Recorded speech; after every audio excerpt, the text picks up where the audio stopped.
La Guerra Fría, impacto en la economía chilena. ¿A qué se le conoce como Guerra Fría? Después de la Segunda Guerra Mundial, se inaugura un sistema político internacional conocido como Guerra Fría. Este se define por la confrontación entre dos ideologías representadas por Estados Unidos y la Unión de Repúblicas Soviéticas Socialistas, que encabezan la lucha por el capitalismo y socialismo en el mundo. Se le llamó Guerra Fría, porque estas superpotencias nunca llegaron a enfrentarse directamente en una acción bélica, ya que ello habría implicado un desastre nuclear de proporciones desconocidas para la humanidad. Sin embargo, los Estados Unidos de Norteamérica y la Unión Soviética se enfrentaron indirectamente a través de diversos conflictos armados alrededor del mundo, como también se produjeron conflictos entre las superpotencias que no llegaron a las armas, pero que implicaron una profunda tensión en el sistema internacional. De lo más destacado dentro de estas se encuentran la Guerra de Corea, la Guerra de Vietnam, la división de Alemania y de Berlín a través del que sería el símbolo de la Guerra Fría, la crisis de los misiles en Cuba.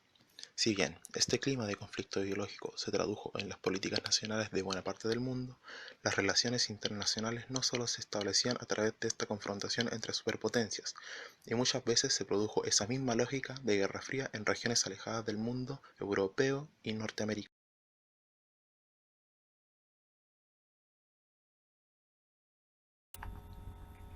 ¿Cómo afecta en Latinoamérica?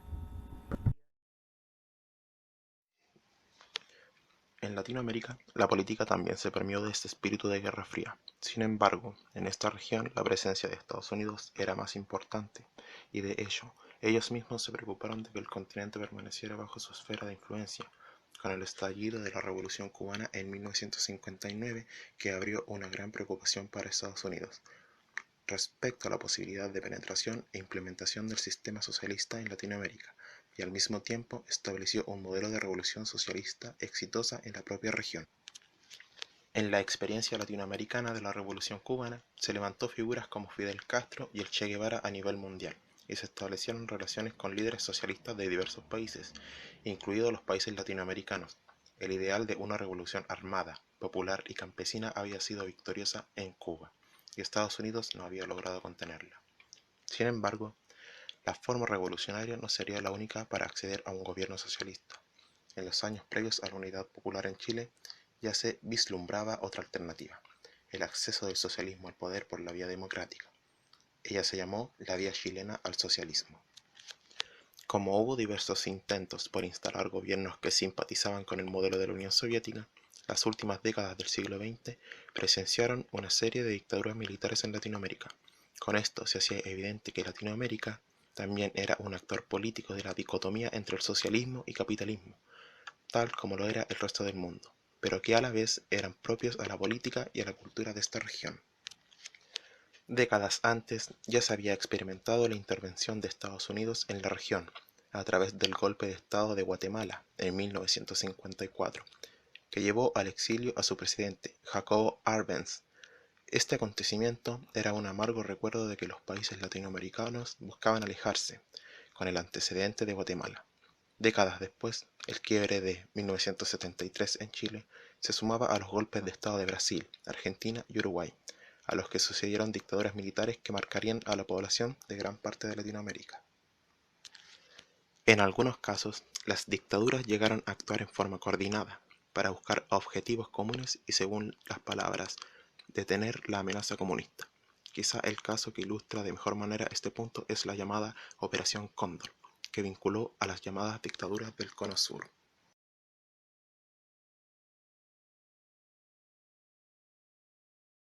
Influencia en Chile.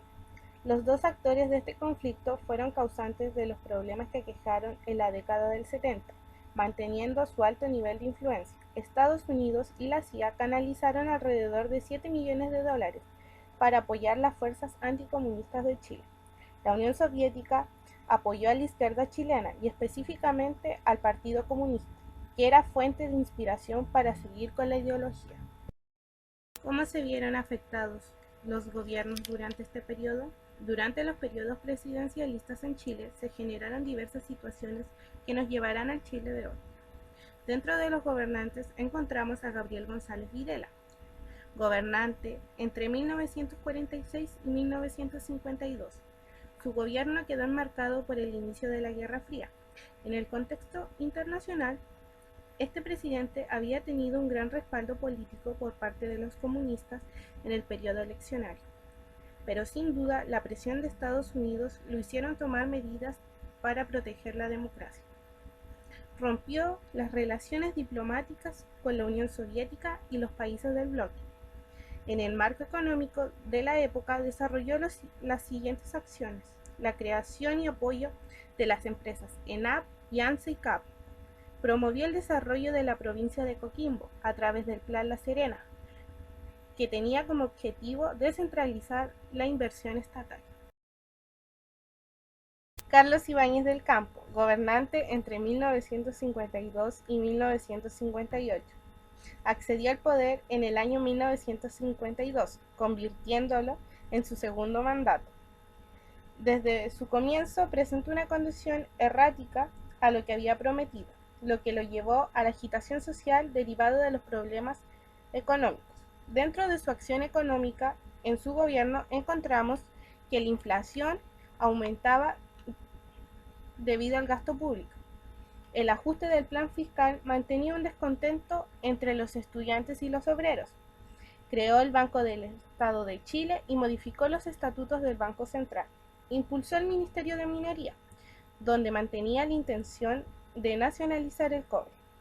Implantó la fijación del salario mínimo campesino y aprobó la Ley 11.575, en donde fijaba el IVA en un 3%.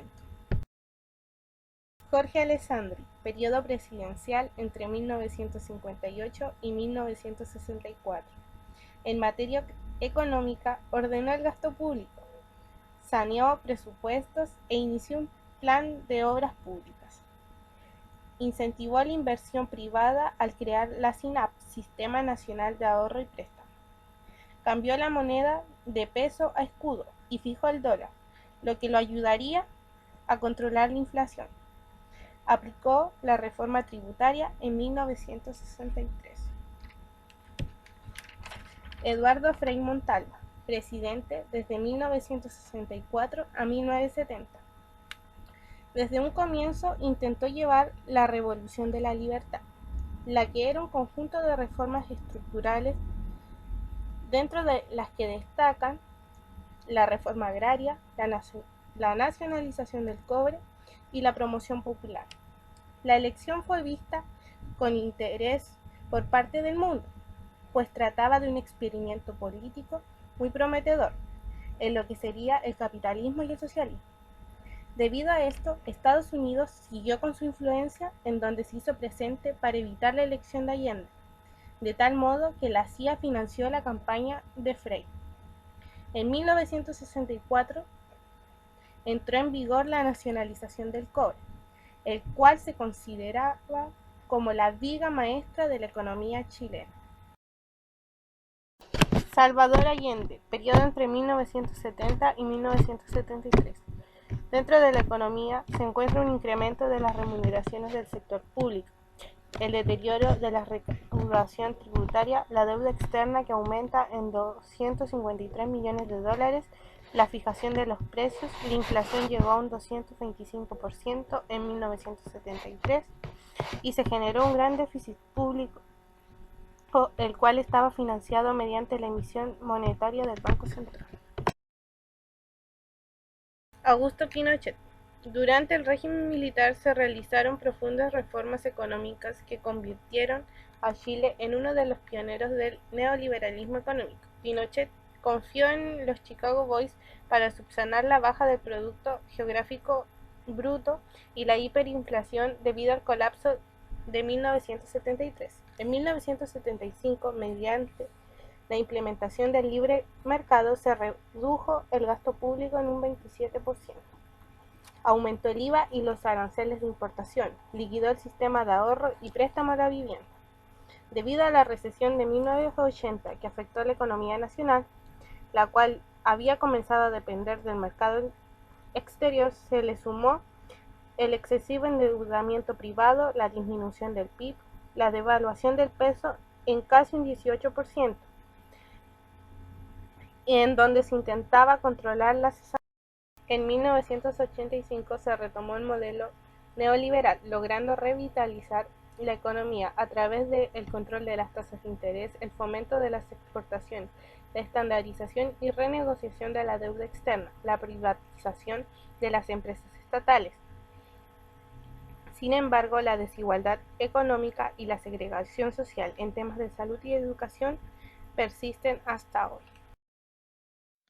Así es como desde nuestra propia organización podemos observar cómo se vinculan los procesos nacionales y globales, tanto aquellos procesos mediante los cuales se buscaban obtener objetivos de transformación de las estructuras sociales y políticas de muchos países, como las dictaduras militares que restringieron y suspendieron las libertades civiles para intentar construir una nueva institucionalidad.